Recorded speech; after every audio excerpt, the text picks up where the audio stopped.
attach a Schwinn bike trailer to your bike. Before your first ride, attach the Schwinn hitch, sometimes called a coupler, to the rear axle of your bike, as you see here. There's no need to remove the hitch when you're not pulling the trailer because its small size is unobtrusive and won't interfere with regular riding. Number 2, extend and lock the tow arm. Unfold the tow arm from underneath the trailer.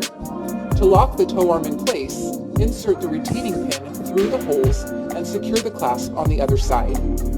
Number 3, attach the tow arm to the hitch on your bike. With the trailer unloaded, insert the end of the trailer arm into the hitch on your bike and align the holes at the end of the arm and on the hitch.